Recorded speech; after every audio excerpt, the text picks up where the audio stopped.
prime thing is you have to win. Ill intent, violence, physicality, pain. Enough is enough.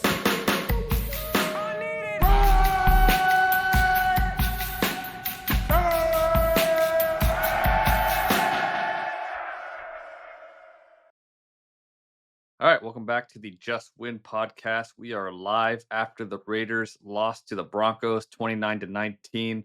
I'm Ted Wynn. That's Tashan Reed. That's Vic Tafer. They were at the game, and the Raiders' elegant tank continues. They continue to play hard. They continue to be in these games, and they just end up kind of just losing grip towards the end there. It was mostly a one possession game for most of the game, but the Broncos end up winning by 10 here. What's the mood of the locker room like?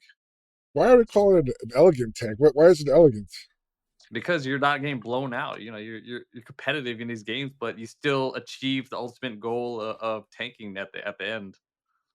And it's not really a tank, but you know, it is what it is. That's fine. You're I like it. losing, and you're not losing by a lot.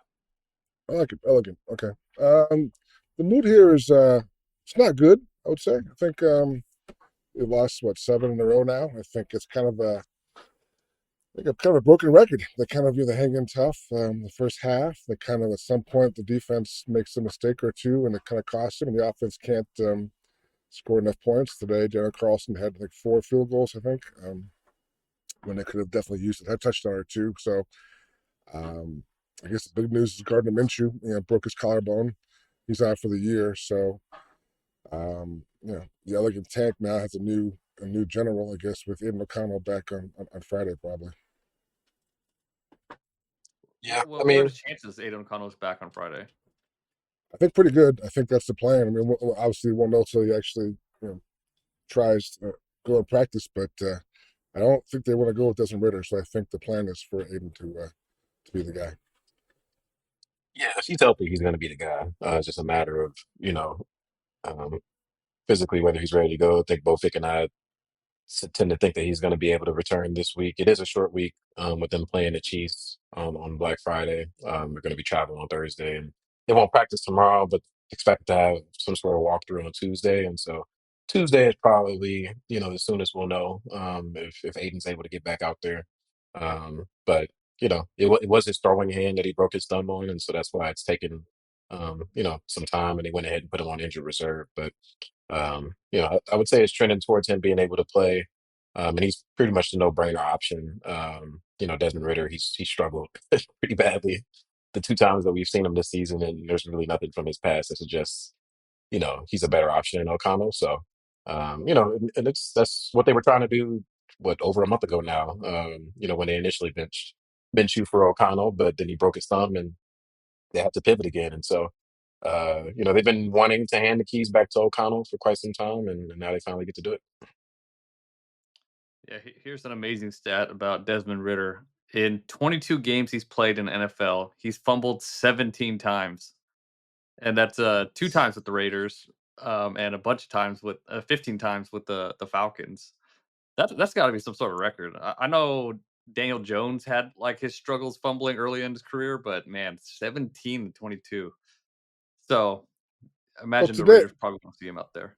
Wait, by the time he came in today, though, the O-line was starting to get pushed back pretty good. So when he came in today, he had no shot. I mean, they were on him within 2 seconds. So, but yeah, you're right. That's bad. It's a bad stat for him. But today was when he came in, it was not an ideal situation for a quarterback to come into. Yeah, I mean, I wouldn't say today's sack fumble was all his fault, but there is something to him just not being able to hang on to the ball when he gets hit. Right. But I don't think we're gonna see much of him with O'Connell coming back, like you guys said.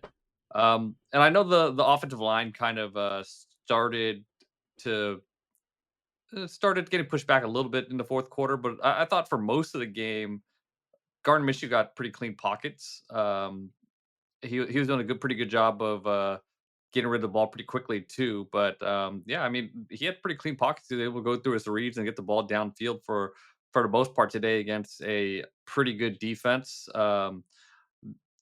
Yes, I mean that's an encouraging sign for this young offensive line. I thought JPJ had a pretty good game at center. Do you guys think this is going to be Andre James is not going to get back in the lineup um, after seeing JPJ for extended period of time at center?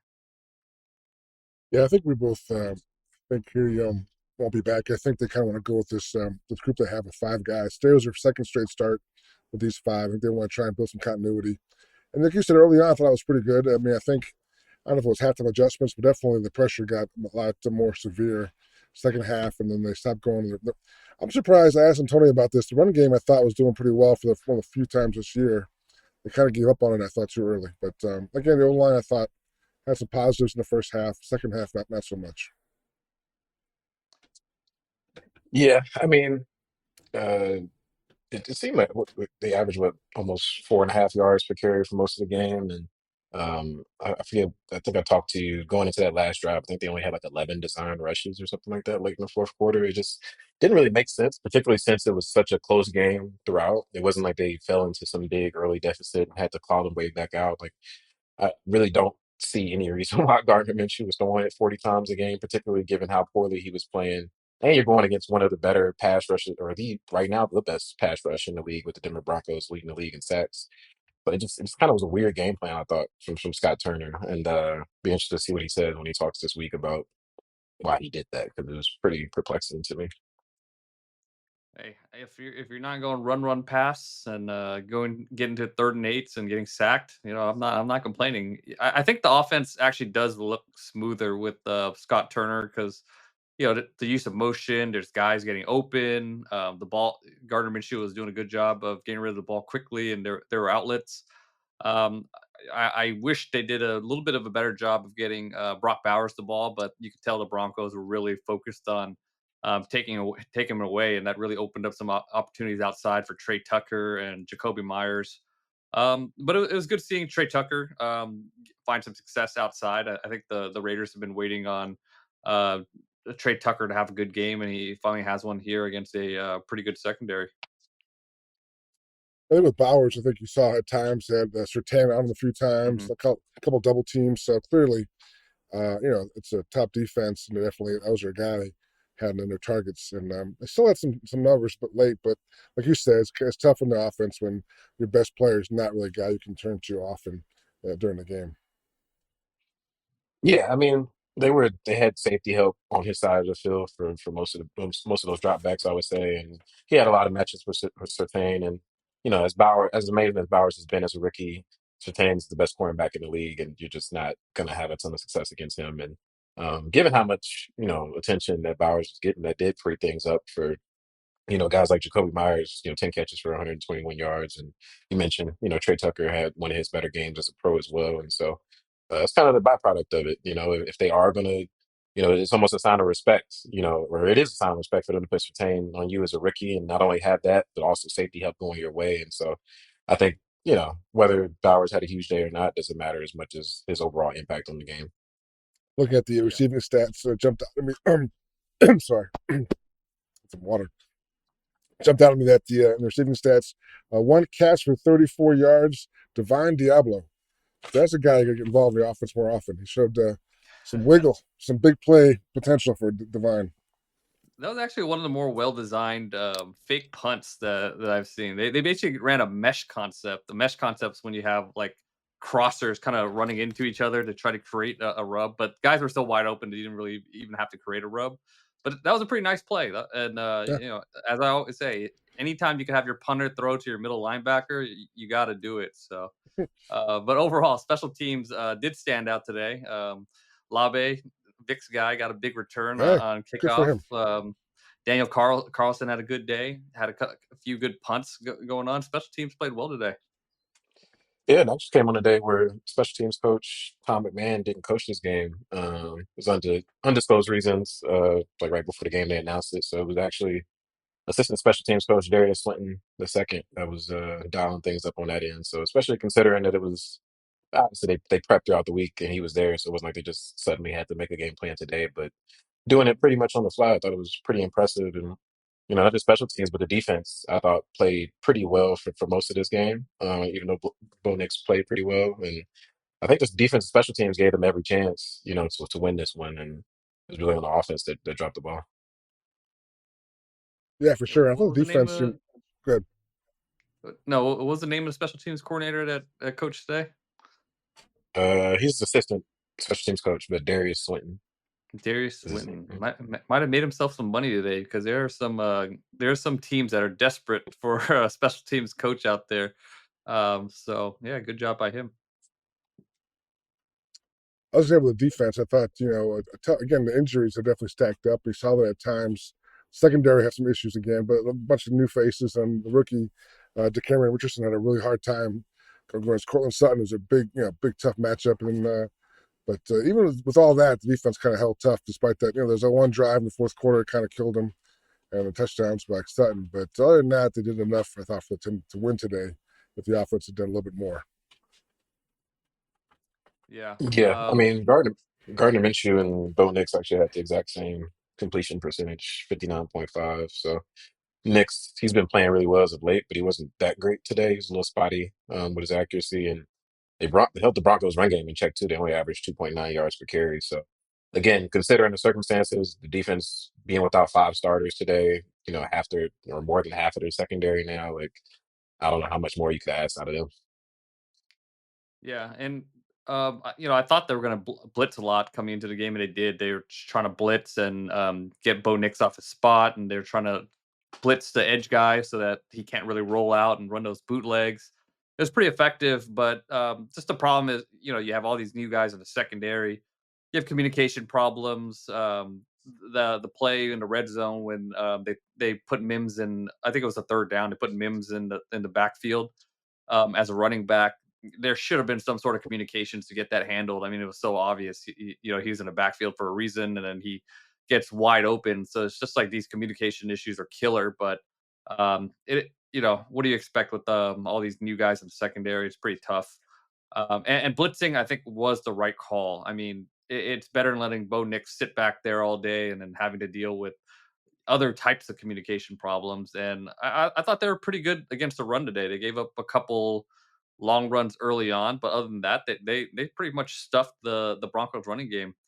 But Sean Payton also had a really good job plan against the blitz. I'm pretty sure he knew the Raiders were going to come in blitzing.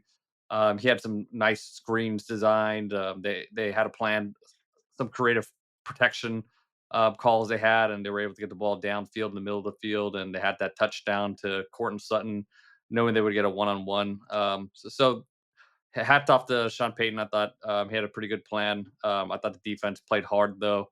Um, Tyree Wilson had a pretty good game. He had a sack. I thought he got some penetration inside, and I thought he played pretty well against the run.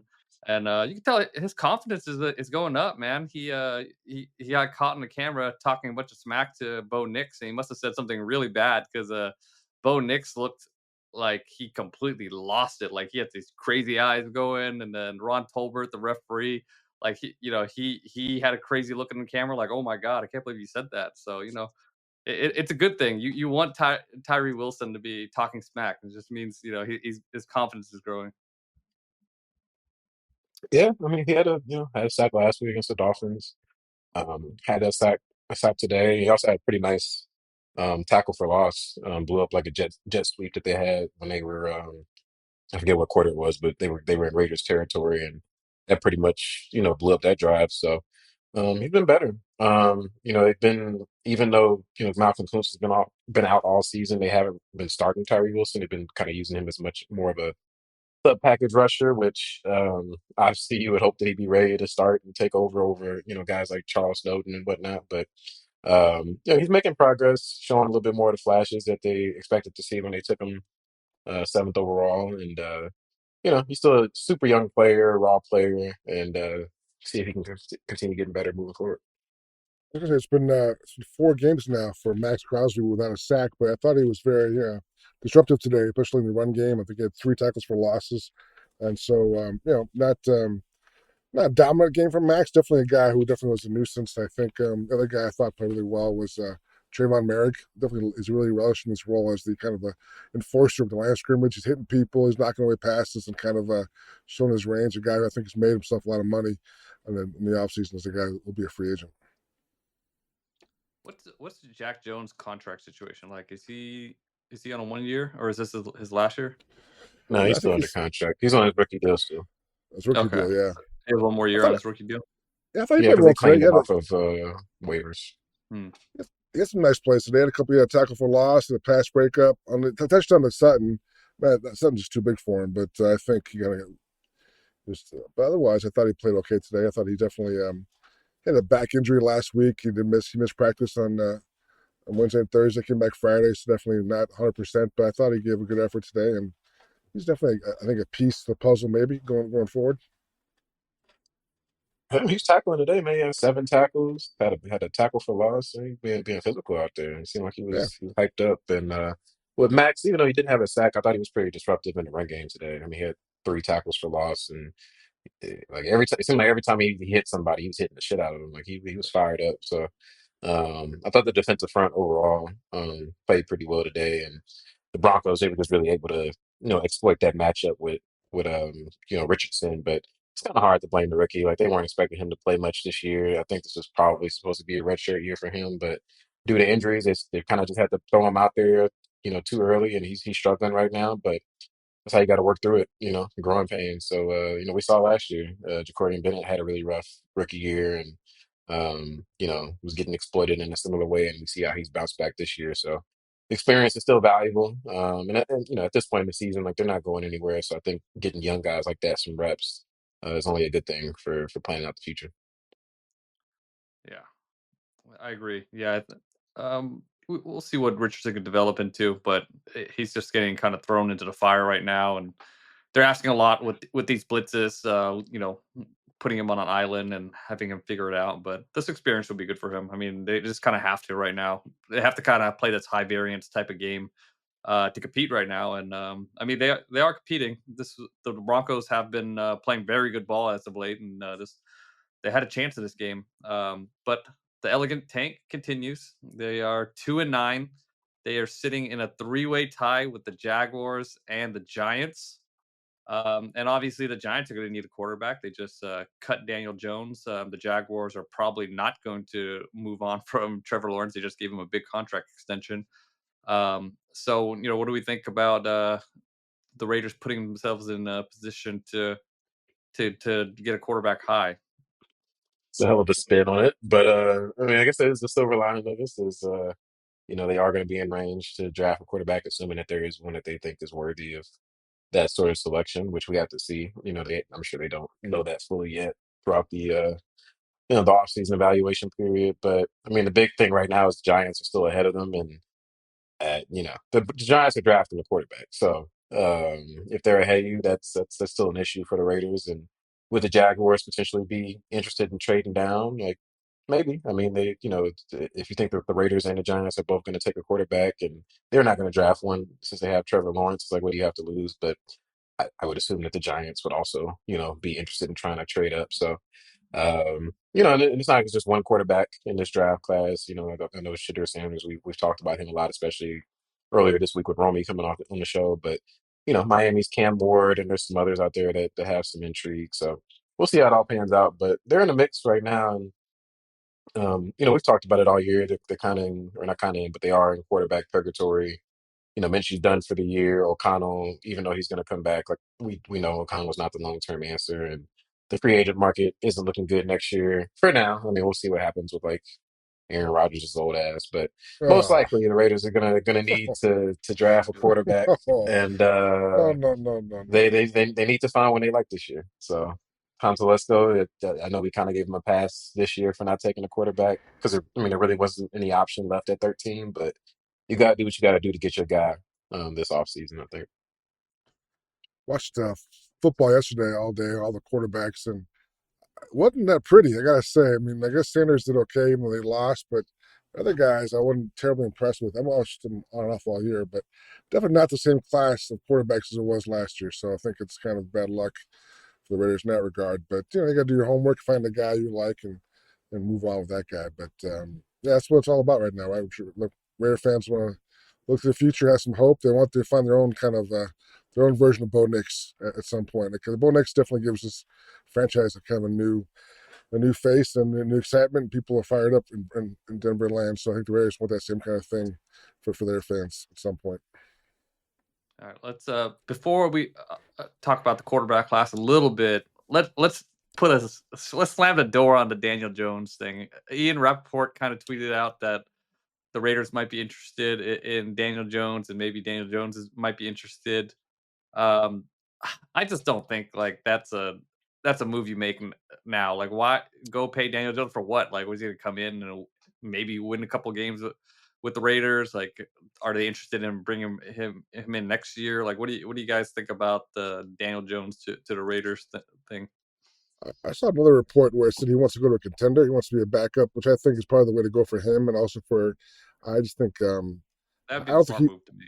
Yeah, I think he does. I don't think he wants to go to a bad team and get killed for, like you said, for what? Like, there's no reason, there's no guarantees the guy next year. It's kind of a really rough audition for a guy who's had a rough year already. So, why not have, some nice peace and quiet and go be a backup and learn from a new coordinator and kind of take a breath of fresh air and kind of get ready for next year. Because again, there's always going to be a need for quarterbacks, so there'll be a demand for him next year somewhere. That sounds sick to say, as bad as he's been this year, but I don't think it makes sense for him or the Raiders to kind of pursue that next week. Yeah. Also, just like I mean, O'Connell, we're expecting him to be back this week. So if he is back, why would you? What like just start him? There's no really need to go get another guy. Particularly not one that has been awful this year. Like you look at expected points added is like an advanced metric that like values efficiency, and in the NFL among all passers, Gardner Minshew is 31st this year.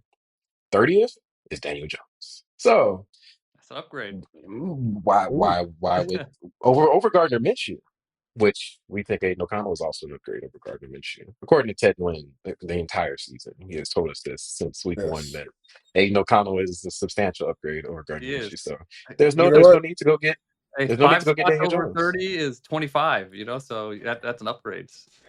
Well, I know thanks what for the happened. math. That was I don't know what happened to Gardner Minshew this year, but obviously the version from the past was better than Aiden O'Connell. But this year's version, I don't know what happened to Gardner Minshew, but this year's version is definitely worse. I mean, he's definitely he lost some confidence. He doesn't, when he moves now, he scrambles. It's not really to make plays. It's kind of to avoid disaster, and he kind of stumbles around. And the accuracy's gone downhill.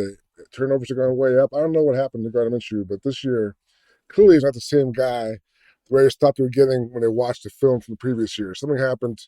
I don't know what. That's a great mystery, but clearly this year's version of Gardner Minshew is definitely worse than Aiden O'Connell's. There's no question. So if I was suggested otherwise this year, then I apologize because I was wrong. He's definitely worse than Aiden O'Connell.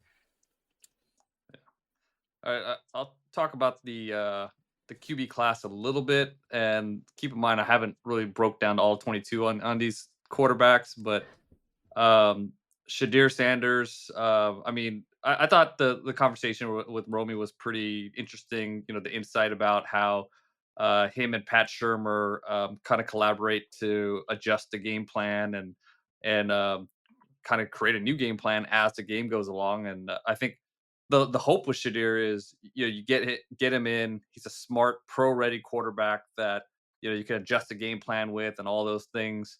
But as far as traits wise, there's no real great traits, physical traits that jump at you.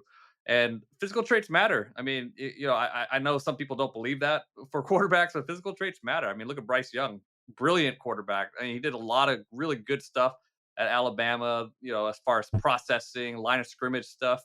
And, he's just not physically ready for the NFL. And those things matter, especially when you're drafting a guy in the top five.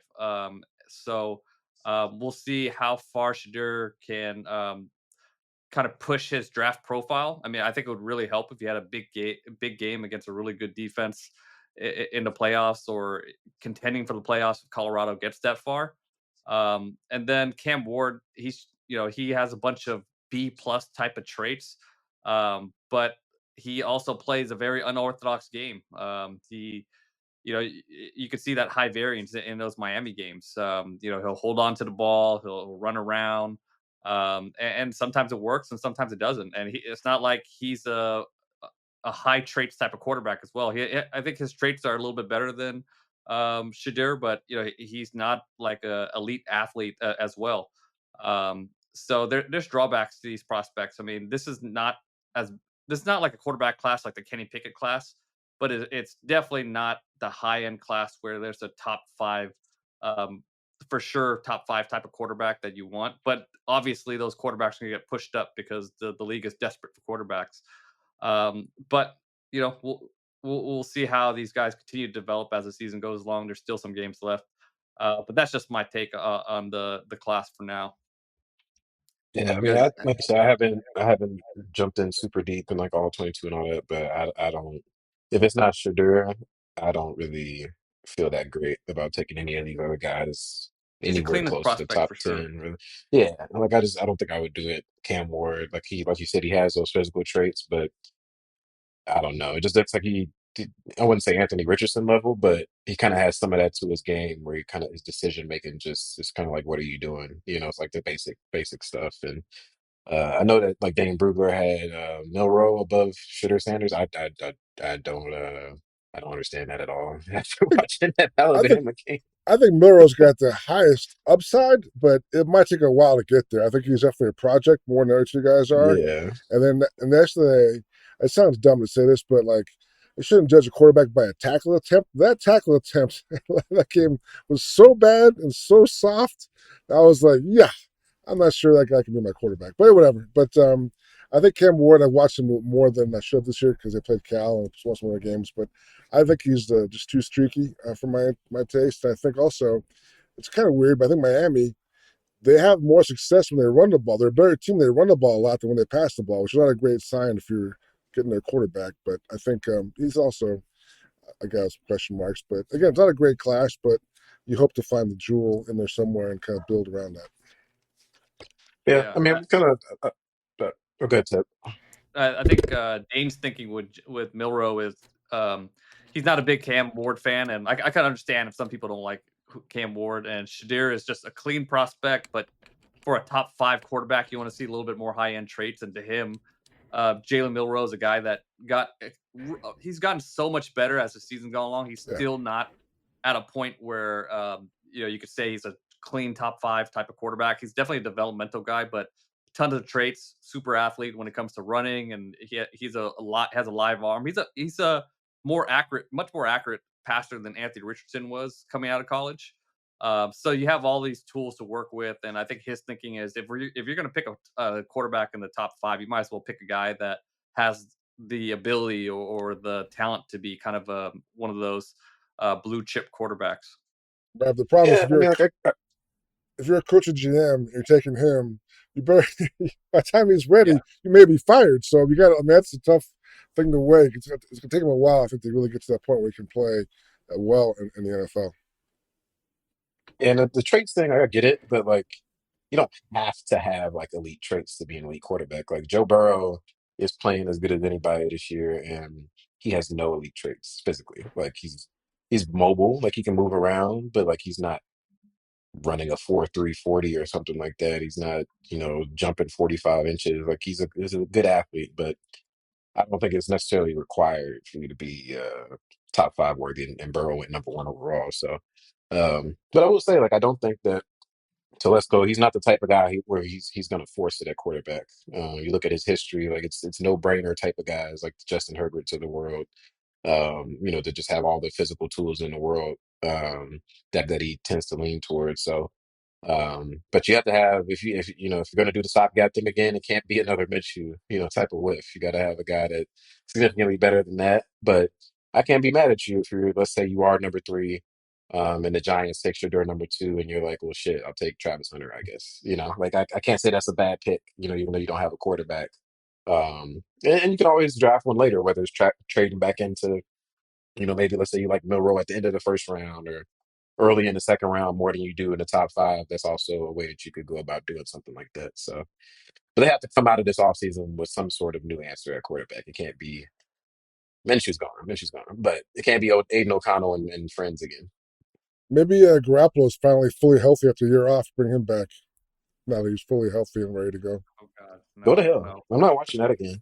No, sir. No, we're not sir. doing that. No, but See, y'all this year told me, he's healthy. y'all It's told me, nope, it's a nope, healthy nope, Garoppolo this year. nope, Dirt nope. cheap, See, I had veteran. to, He was healthy nope, Players at the love him. beginning of last year, but he made his Nah, receivers no, he unhealthy. wasn't. No, he wasn't healthy last year at all. I mean, again, he was terrible.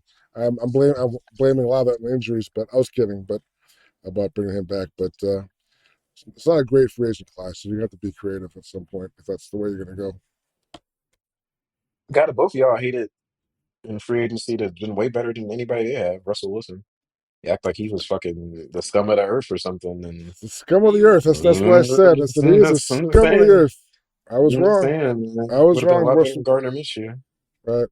He would not be playing well with the Raiders. Be I'll give him better credit. than He's played a Gardner lot Minshew. better than he's played a lot better this year, but he's kind of gave in to what he is at this point. You know, he's not like trying to be this pocket quarterback that's going through his reads. He knows what he is. You know, throw jump balls and throw check downs, and that works for the Steelers, who have a very good run game and defense, which the Raiders do not have at the moment.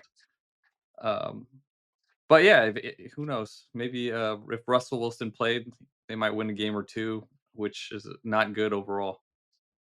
Yeah, to be clear, they would have been back this season regardless with all the injuries and everything of that nature. But I'm just saying, moving forward, um, if I think you got to come out of free agency with some sort of insurance plan. Just kind of it depends how the draft order falls. Like if they end up with the number one overall pick, then you don't you just draft whoever you determine to be the best quarterback right there. So Right. it's just still what 6 games left. So we'll see how it all plays out. All right. Well, that's all we have for you guys today. Thank you for joining us on YouTube. Make sure you like, subscribe, and wherever you get your podcast, make sure you leave a review and rate and subscribe there too. Yeah, really appreciate you guys for joining us. I know it's a tough season, but hopefully they're tanking towards that pick and things get a little more exciting. They're not fucking We'll tanking, see. man. Trying to win. Trying to win some games. Yeah, they're trying and failing, man. The It's all elegant good. tank. Just The compete. elegant. You and this fucking term. If you say elegant take one more time, they just suck. There is Yeah, no intentional. uh, uh, I know what you mean, but elegant's the wrong word. You got to think of a different word. Elegant doesn't fit there, but whatever it is, they're Nothing about these games that we've been watching has been elegant. Like this is no, terrible it's the wrong football. word. But they're I'll think of a definitely new word by Friday. they're on pace for whatever their goals are. I mean, if their goals, so they're getting there. Okay. All right, guys. We'll talk to you guys on Friday. Wait, we are going to do an early podcast this week, right? Yeah, early. I think we're recording Tuesday for Wednesday. So see you guys Wednesday. See you Tuesday guys for Wednesday. Wednesday. Holy crap! All right. Yeah. Hasta la vista. All right, y'all. Later.